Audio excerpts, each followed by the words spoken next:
From champions versus champions to the traditional 5-on-5 Survivor Series elimination tag team matchups, the WWE promised to bring us the greatest 31st annual brand supremacy warfare Survivor Series we have ever seen. Welcome everybody to your 31st annual Survivor Series review. This is Webby and this is Clownie next to me. What's up? First of all, I just gotta say, come on. I told you it'd be a little entertaining. We have not seen him on this channel for quite some time. Last time he was here, you did Backlash, right? Yeah, I believe it was Backlash. It's been a while. Yeah, it's been a while. Good to have you back on the show.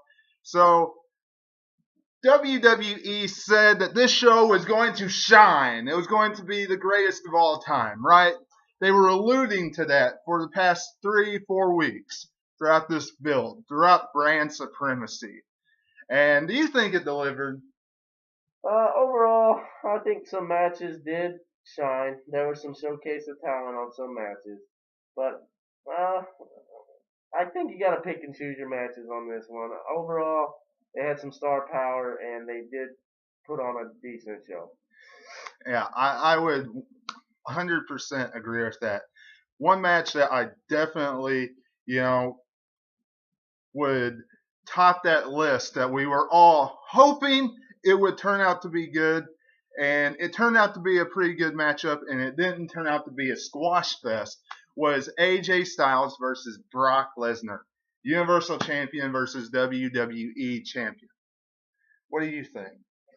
I really liked this match at first. I was a little worried. It looked like Brock Lesnar was just going to manhandle AJ Styles the whole way, which I didn't want to see because, let's face it, AJ has a lot of talent. So I wanted to see more. But as the match went on, it looked like AJ got the upper hand for a while, and he hurt Lesnar's leg, so he got at it a little bit. So I liked it. Yeah, it was nice to see that Brock Lesnar didn't go in there and have a squash fest the way he did with Braun Strowman and Samoa Joe this past year. And they didn't treat AJ Styles the way they did them. And I will say a lot of AJ Styles moves were crisp tonight. That 450 he hit, that looked really nice. And then that phenomenal forearm he hit, that was picture perfect. So. Yes, it was. Good job by WWE by giving us a match that we could actually be, I would say, proud of.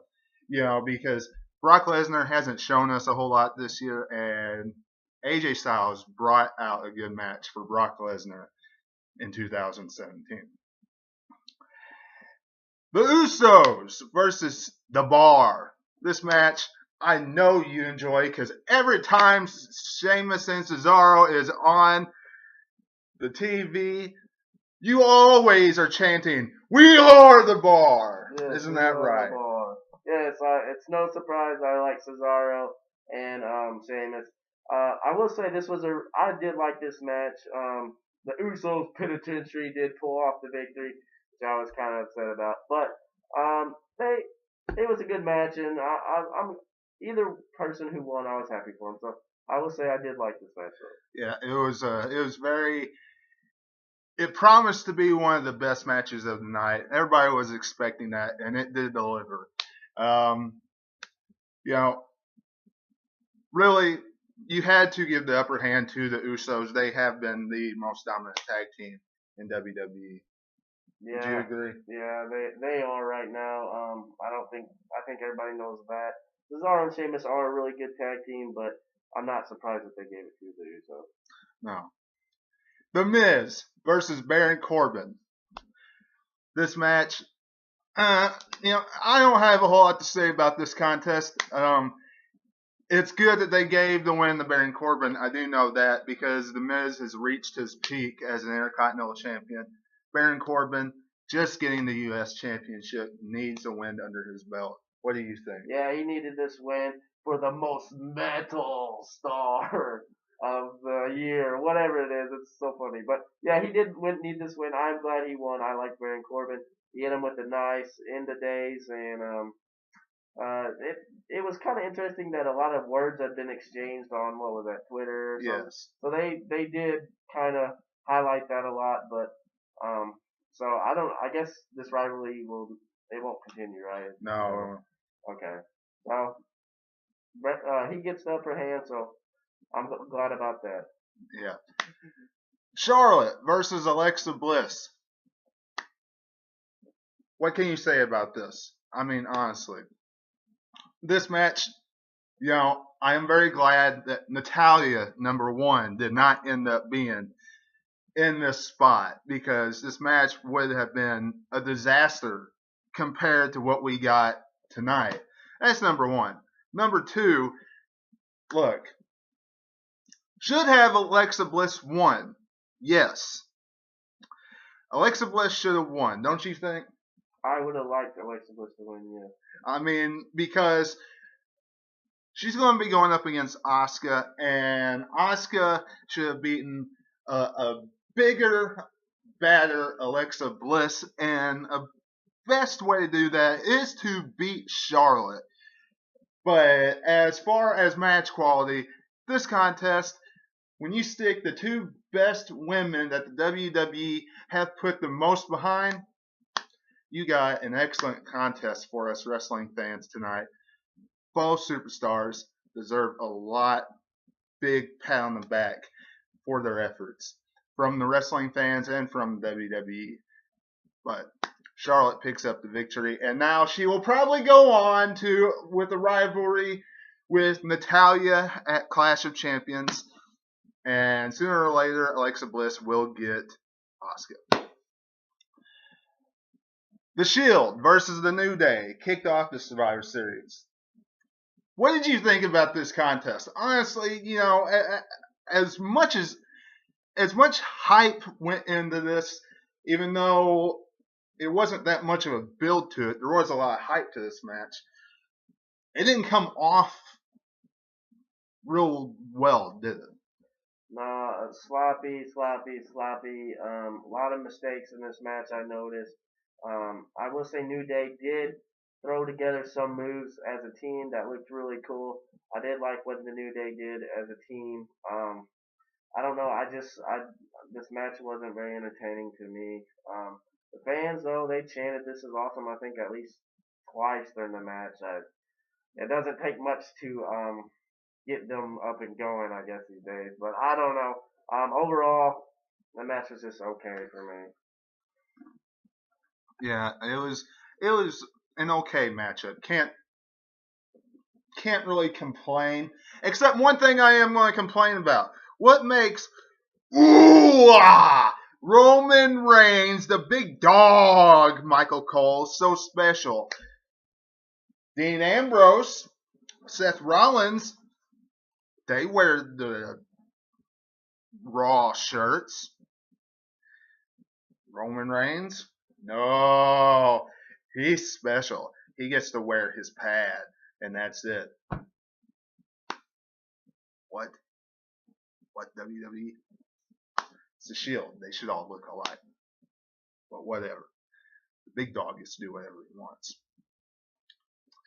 The women's 5-on-5 traditional elimination tag team matchup. Team Raw versus Team SmackDown. Honestly, I know exactly what you thought about this. You got up and went and got something to eat. Yeah, I was hungry, and that was the perfect time. Yeah, you went and got something to eat during this match. It was okay. It was an okay matchup. They did the standard build for a newcomer. You can't really say Asuka's a newcomer, but for the people that don't watch NXT, Asuka is a newcomer. And they did a standard build for her where she has to come from behind with 2 or 3 women and destroy them. And that's exactly what she did tonight. Asuka picks up the victory. Not that bad of a match, I guess, but Asuka looking very dominant at the Survivor Series.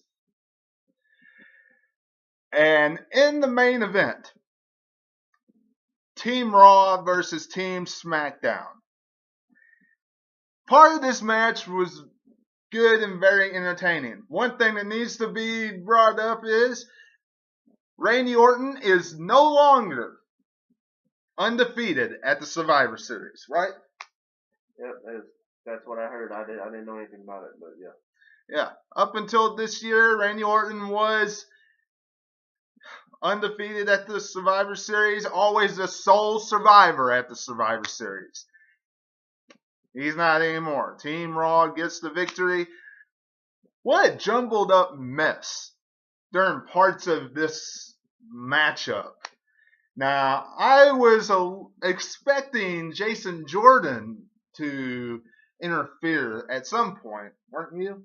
Yeah, I'm surprised we didn't see nothing from Jason Jordan. It kind of, I thought it was going to add to the storyline that he would, and the fact that he didn't, and that you threw in the promo about him being ready, it made no sense to me, honestly. Yeah, he was. The fact that he was wanting Triple H to be eliminated.